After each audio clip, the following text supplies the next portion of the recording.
You mean you didn't capture that exchange? Yeah, Susan, I'm like that all the time, so it's a real delight. Hello, everyone. First of all, as an aside of things I am all the time, tomorrow is my 2-year anniversary. Can you believe that? Tomorrow is my 2-year anniversary here at the State Library of Iowa. So 2 years ago today, it was snowing, and I had bought $200 snow boots and thought, my God, what have you done, man? What have you done? So here we are. Thank you for joining us for this session. I'm going to be your intro and mod, but I'm going to let Sam take all of the technical details. If this is your first session with us today, she will kind of fill you in on how we're going to do it. But my main thing to do today is I'm going to introduce our presenters, and then I'm going to shut up and let them take it over for it. So I'm going to start with that. Sam, do you want to do the technical part first, and then I'll do the intro? Sure. I don't think I have much from a technical standpoint. If you say hi in chat, change that drop down to all panelists and attendees. If you have questions, comments throughout, Angie and I will be watching that chat, and we'll facilitate that with our presenters in the middle if need be, but most likely kind of at the end of our time together today. And at the end of our session, I'll have a couple of notes about how to earn continuing ed if you have to sign off after this, although I hope you don't, because we've got a great keynote at noon and sessions this afternoon too. So that's all I have, Angie, and thank you so much. Okay, and to make sure you're in the right session, this is Bringing Black Arts to the Public Library, and I'm going to briefly introduce our 2 speakers, and then I'm going to mute and just watch in awe. And so first, we have Tanvi Rastogi from the Ames Public Library, and Tanvi has been the teen librarian at the Ames Public Library for the past 8 years, and previously worked in youth services at Hunterdon County Library System in her home state of New Jersey. Tanvi is interested in how libraries signal the value of inclusion to their communities via programming and collections, and is particularly interested in how libraries create a sense of belonging in their most marginalized community members. And I want to say personally that Tanvi is one of the best librarians I've ever had the chance to work with in my 15 years of doing this. She is a constant inspiration and motivation, and Iowa is lucky to have her here and to be a part of our library community, and she consistently dazzles and challenges and pushes me, and I have been grateful for every opportunity I've had to work with her. So that's what I personally want to say, and I want all of you to know about the kind of librarian in person that she is. And she is joined today by Susan Gent, who's worked as a community engagement specialist at the Ames Public and Iowa State Universities in the past 2.5 years after working in marketing at the local natural foods co-op. In her role building collaborations between the campus and wider community, she has enjoyed creating and supporting innovative programming, even in this new virtual world that we find ourselves. A celebratory festival like the Black Arts and Music Festival was the logical and natural result of a lot of reading, thoughtful discussions, and standalone events towards building real inclusivity in Ames. Well, there's been a lull in event planning. Susan still makes a big deal out of everyday occasions by cooking, baking, and crafting a lot. And we are so glad to have them join you. I asked Tanvi specifically to create this presentation because I think this is one of the coolest and most innovative programs I've ever seen in any library. And I think that any library in Iowa can do it. When I worked in New Mexico, people would always tell me, you know, there's not a lot of Black people who live in this state. And I would say that's the reason we're doing this program. We're doing this program to make the Black people who live in our community feel seen and welcomed. And we're doing it because although New Mexico is a majority state, there weren't a lot of Black people who lived there. And so we really wanted to give them a chance to be seen in the community. And so I was inspired by this program. It's cooler than anything I ever did. And I wanted them to share it with you today. And I'm so glad they're here to do that. So I'm going to let them take it. I'm going to still be here, but I'm going to turn off my camera and mic. So I just want to make sure you can all see the slides, right? Yep. Okay. Always a little stressful. And wait. There. Okay. Take it away. All right, so we are going to give you a little session overview first. We are not actually going to go through all of like the logistical planning details of like, how did we put this together start to finish? how did we develop an application? How did we market it? I think those details are easy enough for anyone to email us about. We're happy to communicate with you about our program plans. We are going instead to tell you about what inspired this program, what we wanted to achieve with this program, and then we're going to talk to you about who do you work with when you're putting together a program like this? Because I recognize that maybe your community, you feel like, particular demographics are not heavily reflected. And so who do you work with? Should you do it if those demographics aren't reflected in your community? The answer is yes, you should do it anyway. And then we'll talk a little bit about how could you replicate a program like this in a smaller community or a community that's not particularly diverse. Okay. So before we start talking about what it looked like, I'm actually going to tell you about what inspired it. I think that knowing the whys of a program is just important to figure out as like actually all of the planning details. So what inspired the Black Arts and Music Festival at Ames Public Library? The first thing actually was Pride Fest. So we have that second on the bullets, but it was actually my main inspiration. So every year, Ames Public Library partners with a local organization that presents our annual Pride Festival here in town. I don't know if any of you all have ever been to a Pride Festival. I know Susan has. They are ridiculously fun. They are joyful and colorful, and they just make you feel really, really good. And that is really important because when so much of what you see about yourself as a marginalized person is about pain and about trauma and about injustice, when you see that in the news and in the media and even in library programs, that's really hard, right? So people need to have opportunities to celebrate who they are. They need to be able to find joy in their identity and to be in community with other people who have common experiences. And so I thought if we are doing this big festival for one group of people, why can't we do something similarly celebratory for other groups of people?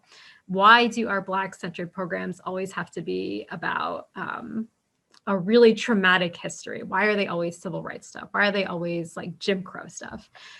Because as important as that history is, there is so much more to a person's experience than that. Okay, so second inspiration, Black History Month story time. Every year, Black faculty at Iowa State University partner with the library to present a series of story times on Saturday mornings. And I was here at the library one Saturday when one of those story times happened, and what did I see? I saw lots and lots and lots of Black families coming into the library that I had never seen before.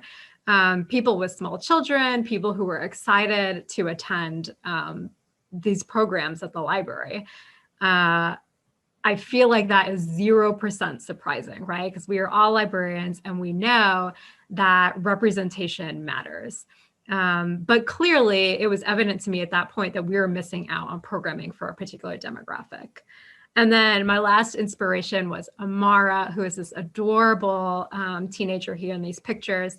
I've known Amara since she was about 13 or 14. She's in my tag group. Amara is a brilliant artist. For as long as I've known her, she has wanted to study art in college.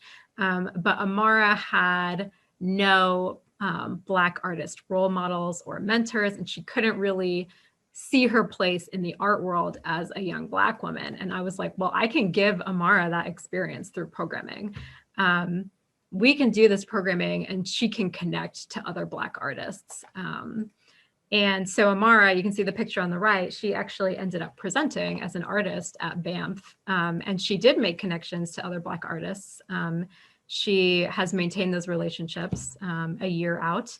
And she is applying to art schools right now, my baby. So those are my inspirations. putting together the goals of your program, that's a more formal process. I am a big believer in explicitly articulating your goals when you're doing programs like this. It gives you a framework on which to develop your program. It ensures that you, your colleagues, your partners, and your presenters are all working towards the same outcomes.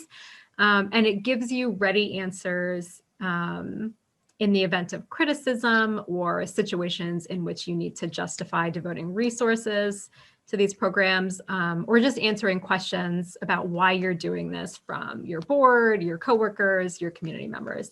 I am not saying that you will get criticism for doing a Black Arts Festival or any type of arts festival. But the reality is that sometimes people react poorly to diversity, right? And so just to be prepared, it's helpful for you to have these things all outlined explicitly. So I'm not going to read our goals. You can see them there. But our main goal for this event was to uplift the voices of Black community members. All right, Susan. I just have to click on that. I think I missed one, didn't I? There. Is this me, Tanvi? Yep. Okay. So what happened at BAMF, as we called it for short, Black Arts and Music Festival is a mouthful. And we had a 2-day event, Saturday and Sunday in February. We used and envisioned different spaces in the library as galleries. And those were places that some of them that we typically didn't use for art.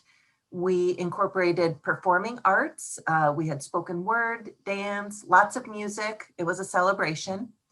We had story time for children. There were workshops Saturday morning, and those were for different ages. We had an adult workshop, and actually there's still a little piece of art in the adult services area from that. It was really fun. And then as you can see in the 2 pictures on the left of the screen, we had vending for the musicians and visual artists, and they got a lot of traffic. It was really exciting. So as we looked at the schedule, we have a great graphic designer who does our publicity at APL, and we used our program brochure to highlight everything that was going on. And I think it came across real simply, even though there was a lot going on. The artists included high school through adult aged individuals, Amara as one of them, but you'll see a couple of pictures later of some of the other performers. We reached out beyond our own community. We had folks from Ames, Ankeny, and Des Moines, and we did actually have an application process.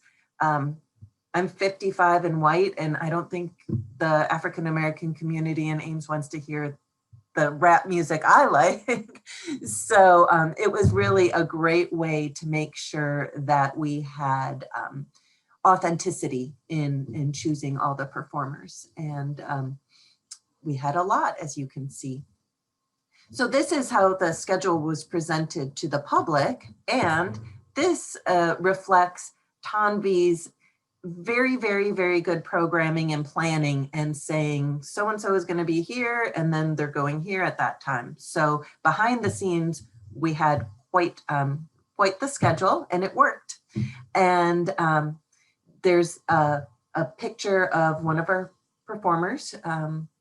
Is she from Des Moines or an Iowa State student, or both maybe? She's based out of Des Moines, I think. Okay, yeah.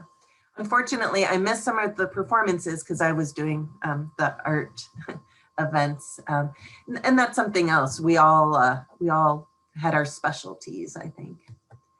So I'm going to just share some photos highlighting different aspects that we've talked about. We had workshops. This was a children's workshop or in the youth services space. And it was based on the work of Elizabeth Catlett. And then as you can see, there was a little reception. And so I think personally, I mentioned that I like to celebrate and cook. And I thought, if an artist is having an art opening or there's a workshop, we like to include food. So we had that at lots of our different breakouts. So the artists actually all gave a presentation about their work. The work was installed in the library for a 2-week period, with the festival being the middle weekend. And the photo on the left is an administrative area that typically we just have a few pieces hanging on the wall that are very nice watercolors. And you can see there's some white walls that when we selected artists, we realized we needed a different space. So someone on our staff actually built white portable walls so Cameron could display his art. And we had a great turnout for all of the artist talks. The picture on the right is our looking down at our lobby area, kind of a shared space that lots of staff uses. And I really like the fact that some people were peering down from above so they could hear Jamie talk about their art. This is in youth services. There were, you can see Amara on the right and Jamil on the left, and they shared that space. And again, great turnout. And I think they were all so excited at the questions they got and the enthusiasm and the crowds. It was great. Then in our auditorium at the library, we focused on all the performances. So we just had the same stage set up the whole weekend. And you can see there's different kinds of performances. The STEP team is from Ames High School, and they have a lot of energy. And we also kind of like set up the chairs one way, and then they evolved to have some open spaces, which was great for accessibility. And there were also lots of families, so strollers and everything fit, and our performers had plenty of space to express themselves. More performances. Jazzy Johnson is an Iowa State, or was an Iowa State student, I'm not sure. And then the picture on the right, I just love this. This is the Reverend Doctor, and he grew up in Ames but lives in California. So it was a great excuse for him to come home and see his family. But I was telling Tanvi there was something wonky with this photo, because I said, there's like 2 images in here. And she said, well, actually, what you're seeing on the left are the people in the back of the room reflected in the door. And so I just thought that like really captures the energy. And I like that one a lot. And that was our closing event. It was really joyful. Who came? We had 825 people come to the workshop over the course, or the festival over the course of the weekend. We counted each component as a mini event. So certainly some people went from music to art. We paced it so that there were never 2 things going on at the same time. We didn't want anyone to feel like they had to make a choice like you might at some music festivals. So theoretically, you could have attended and seen everything. Who did we have at the event? We had lots of Black community members, lots of friends and family of the artists came, lots of Iowa State students. I talked to several people who had never been to the Ames Library, but heard about it through Iowa State. Lots and lots of families, people of color, and white people came, and we all had a good time. Is this me, Tanvi? I kind of strayed away from my notes. Yeah, you could just bust through it pretty quick. Sure. So this was clearly a big production, and there were 4 staff people who worked on this, Black employee, an Asian employee, Tanvi, and then 2 white employees.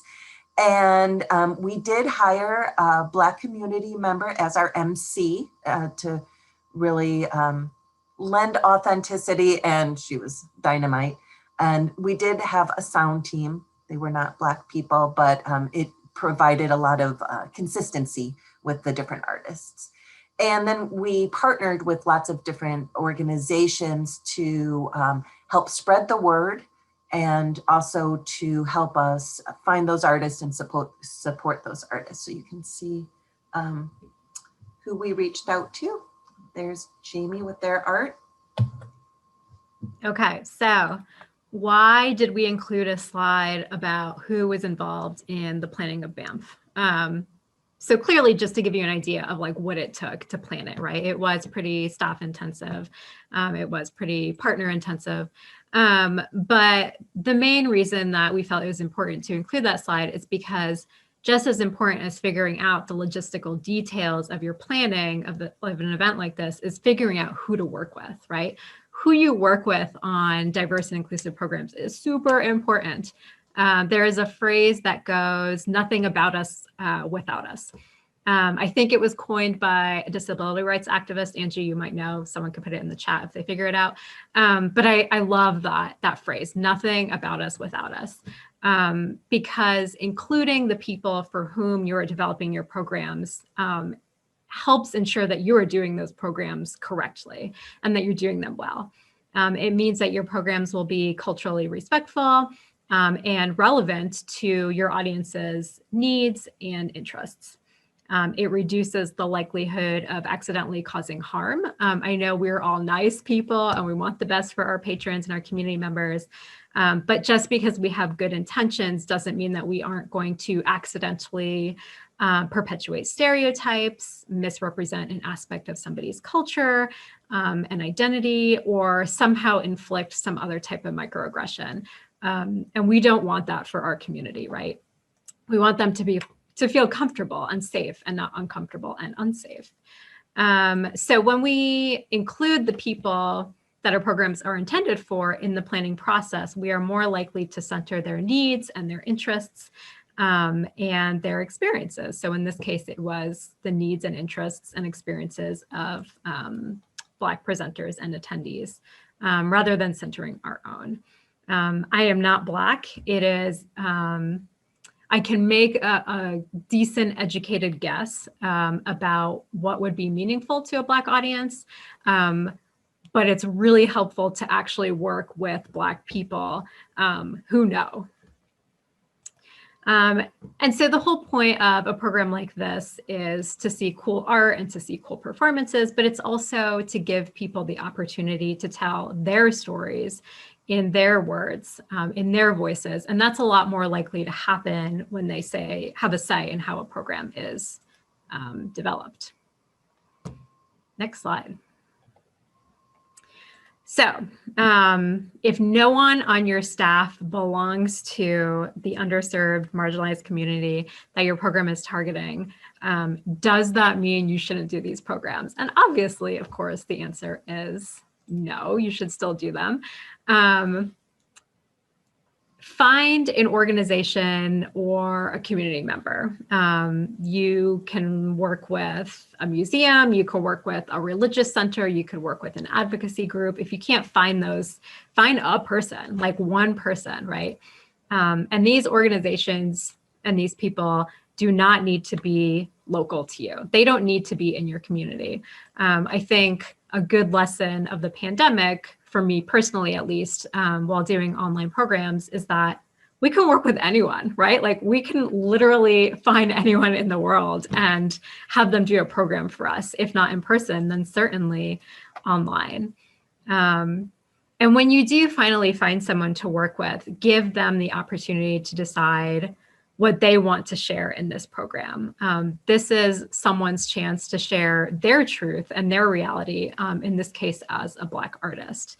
So don't force people to share details about their experience that they may not be comfortable sharing with your audience. Marginalized people don't owe anyone their story, and they don't owe anyone else learning opportunities. At the same time, don't require them to steer away from uncomfortable topics or uncomfortable language, because that centers you and that centers your dominant community versus that person and their reality and their truth. And that's just not how we learn about people. Try to avoid centering your own comfort. And I can give an example of this. So in our planning committee, as Susan mentioned, we had a Black staff person helping, or a part of that committee.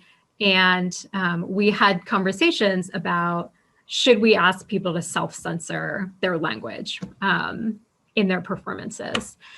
And she was really adamant that no, we cannot ask people to self-censor themselves.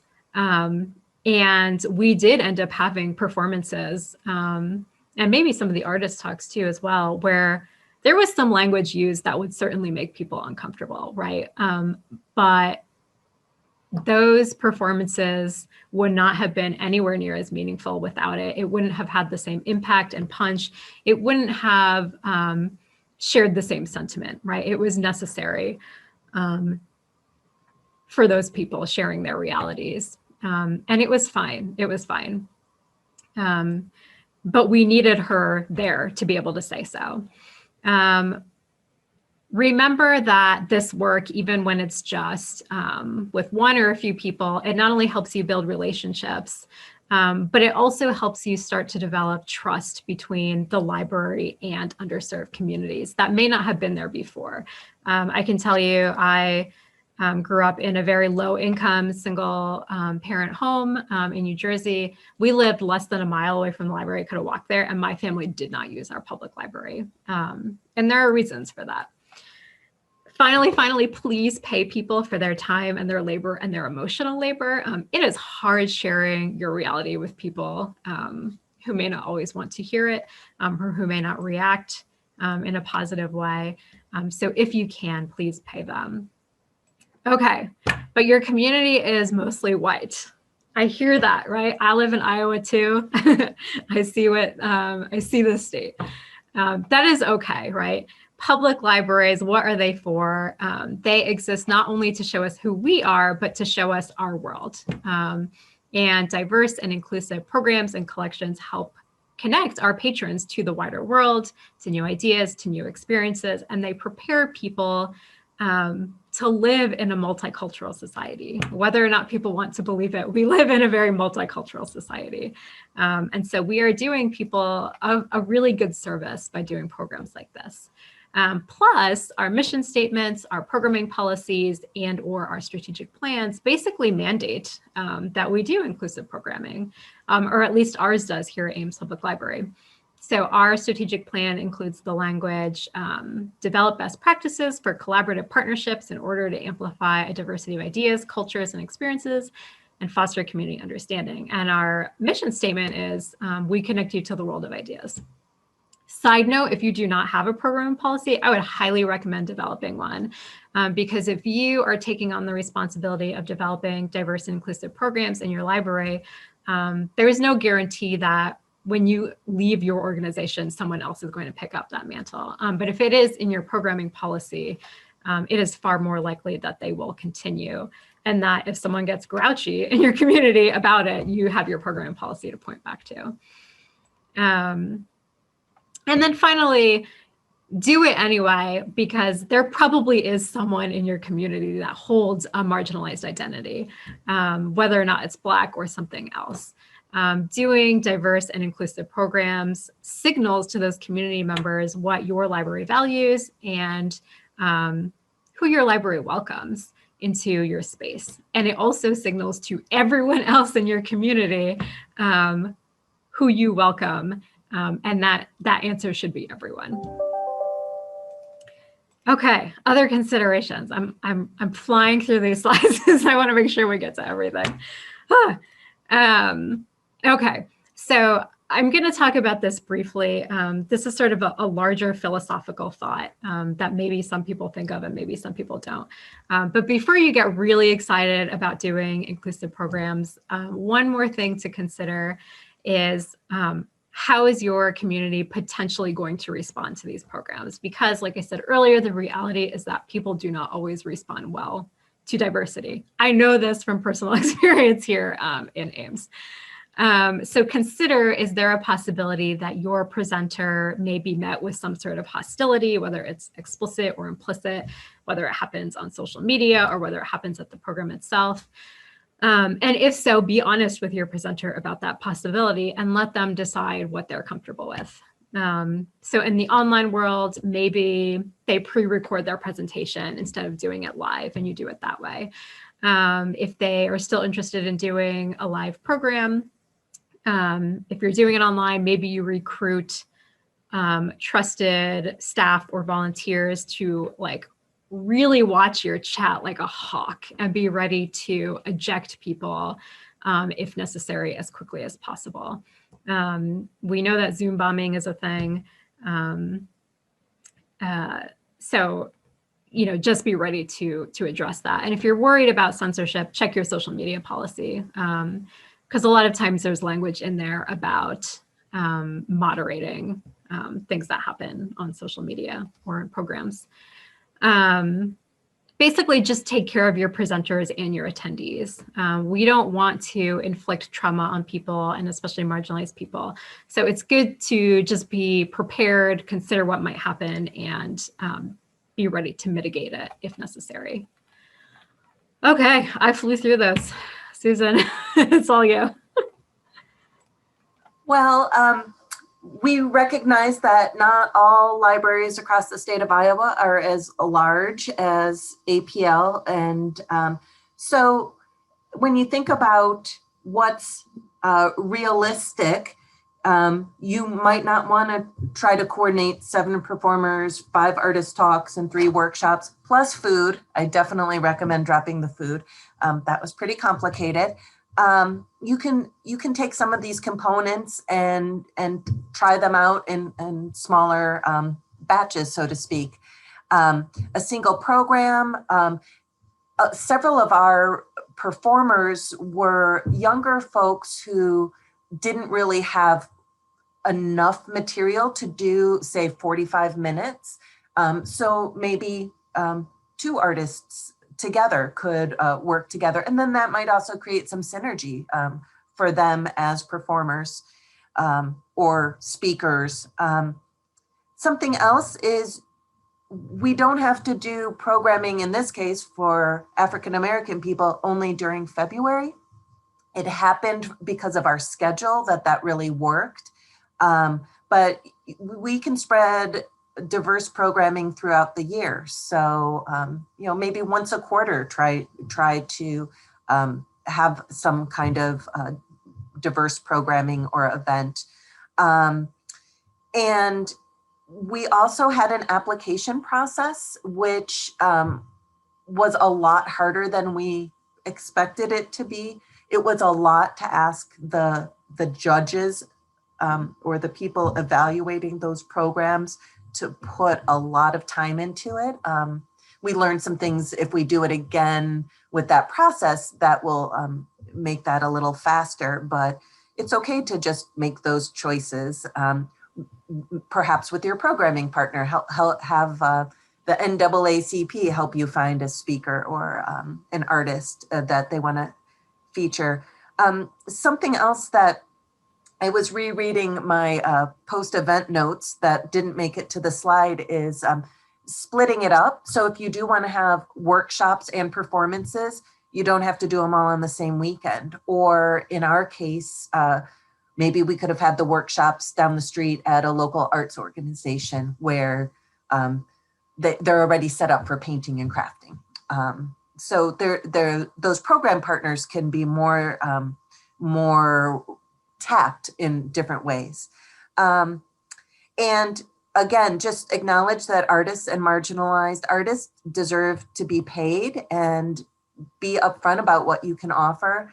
Tanvi, you had an idea about how to make that more, how to kind of carve out. Yeah, so I mean, I know a lot of libraries will do, you know, programs over the summer. So maybe you don't have a big budget, but you have a small pot of money set aside to do summer programming with presenters. And like, maybe pull one of those presenters out next year, right? And then set that money aside to host someone from a minority community to come in and do a program. Our event was a big splashy event, but it does not have to be a big splashy event. Art and performance is just a really good vehicle to allow people to come in and share what it means to be of this particular community. So in this case, it was Black artists. It really could be any community. I mean, you could hold programs for queer people, you could hold programs for Jewish people or Muslim people or whatever. It's less putting together a festival and more, how do we get people to be able to share their story with a community who maybe doesn't always hear those stories. Yeah, and so you can see here in this photo, we've done story time. This was, I think she's a patron here. She's a Muslim woman. During Ramadan, she came in and she did story time with stories and crafts, and she shared figs from Jordan, which were unbelievably delicious. The one in the middle is from family drag shows that I do here at the library. Incredible the amount of information that can be shared during a drag program about gender identity and like all of the vocabulary around that. And then the last one is from that Pride Fest that I was telling you about. That was the first one that we did. It was in 2017. Lots of people of all ages. You can see that picture. There was a bunch of kids there. You really can adapt these concepts to working with any group of people, really, and that's sort of the point. I think that's it. we ran through a lot of info in that. So if anyone has any questions, please hit us up. It's Cynthia, I see yours in the chat, it just popped up. That's the bandshell here in Ames. So I think that was the only year that we did Pride Fest at the bandshell.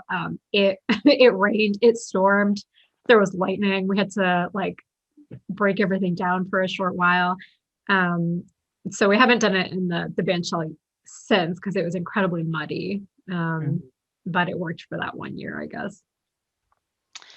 I'm just putting this up so folks can jot that down while we take more questions.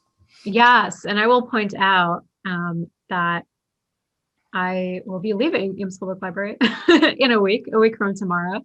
So don't try to email me that email address, but please email Susan. And I wonder if I can get into the slide and just edit it right now and put in I'm going to try that real quick. Will this work? And put in my personal email address, which anyone can contact me at any time. So Tomby will be leaving the Ames Public Library, but staying in Iowa. And I want to take a personal moment to say what a loss this is to the Iowa library community. We will not be the same without her, and we miss her already. And like I said, getting to work with her over the past 2 years has been one of the bright lights of my career here, and I feel a loss without her already. So we want to. Well, don't start me crying. I know. I cry when I think about it too. So, but thank you both. I want to say if there's any questions in chat, now's the time to ask them. Thank you for that. It was from the moment I heard about this program, it was just extraordinary. I love the way you talked about, one person. Those of you that heard me talk know that that's a thing I say all the time. If you can get one person, if you can get one teacher, if you can get one person in your community, that's the door. It feels like, but that one person can be the person that helps you really change something for everybody. And I think that's a really good reminder. I also think the other really good reminder is something Tomby alluded to, which is when you hear that phrase, we don't have people like that in our community. What I hear is people like that don't feel comfortable coming into the library. Yep. And that is for anything. That's for queer people, that's for disabled people, that's for elderly people, that's for young people. When you say there's nobody like that in my community, what I hear is those people don't feel welcomed in the library, and how can I change that? So I think that's a way to rephrase it for yourself when you're approaching a program like this, whether it is about serving African American patrons, Latinx patrons, queer patrons, whatever minority underserved group you're looking at serving. I think rephrasing the question like that is a way to help you, even at the very beginning, change your approach from it. So I always think too that, like, and just because you may not have X person in your community now, it doesn't mean that you're not going to in the future, right? And if people can look back and see, hey, this community that I'm moving to or that I've just moved to has been doing X, Y, and Z things, that's really comforting to know. At least for me personally, because I look for things like that. Well, and that's very much it exactly. That you're also building out for the future of your library and of your community, and you are continuing to say that we are relevant and we have things to add and we are a part of this regardless. So, Yep. Yeah. We are all in the one church. They feel welcome in one place, but not another. And I think that opens the kind of door to what Tomby said at the beginning too, which is it's not just windows. It's not just mirrors, it's windows, that you are saying this is going to be the entire wide world. You're not always going to live in this town, in this place. Dyersville, they did the One Book, One Community when they read Amina's World, which is about a Muslim girl.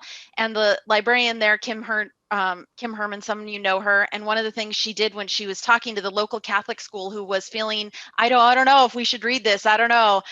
She told them, don't you think that someday the students that go to this school are going to go into the world and meet other people? Like, do you believe that they're going to, so like the idea of saying, we're not just talking about today in third grade. Today in third grade, we're talking about the rest of the world. Don't you believe that someday they're going to go in the world and meet people who are different? And she also said to them, and don't you think someday they're going to go into the world and people are going to say, you went to a Catholic school? That's weird. And if they have that opportunity of they learned about someone else, they can say, hey, I want to tell you about, yeah, I went to a Catholic school. Let me tell you about that. So I think that idea of it too is that whole wide world. So. And even if people never leave, right? Like, we should still know about other people, right? Like, it's important because it exists. It's right outside our borders, right? Like right outside the border of your town, even. And it's just how we become better people. And I also want to say, as the example too, that you mentioned the Iowa Museum of African American History. They might not be located in your town, but they would love to hear from you. If you called them up and said, hello, I am from a small town, and they're not the African American Museum of one part of Iowa. Yep. And they have super cool programs. So I highly recommend checking out their website because they do great programs. I contacted them a couple of months ago to see if they could do some virtually for Ames Public Library. And they said yes. So I don't know if they want me sending 500 librarians over to them to do programs. Woo! Yeah. And the final follow-up, the thing I would say too here is I love the center on, it is not just February. For those of you that are familiar with the website, the Brown Bookshelf, they're one of my all-time favorite websites. They focus on African-American children's books creators, and they have a program called 28 Days Later, and it's where they highlight creators every year. And I think that also idea that it's not just February, it's not just African American History Month, and it's not just about suffering. It's not just the civil rights movement and everybody was sad and we cried. So celebrating joy is a resistance of its own. And there is an organization there. I don't know what it's called, but there is an organization dedicated. I don't think they have a museum, but I looked them up because there's also a Latinx Hall of Fame of Iowa when I was looking up notable Latinx people from Iowa. So yes, that's the end of our session. I think, Susan, Tomby, thank you so much for presenting when I said, please present about this. Thank you for inviting us. And Sam. Yes, Sam found it, the Latino Center of Iowa. And they also have the Latino Hall of Fame, I think. Oh yeah, that's a good one too, Marianne. Yeah, the Latinos United, that's a good one too.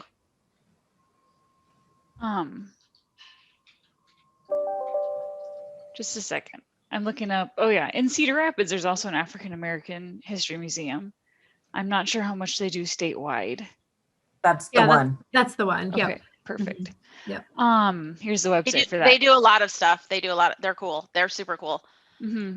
My best friend in library school did an internship there, and it was a very powerful experience for her, I know. Okay, so we are at noon. We're going to take about a 15-minute break, and at about 12:15, we'll get started with our noontime keynote, which I am super excited for, Dr. Nicole Cook.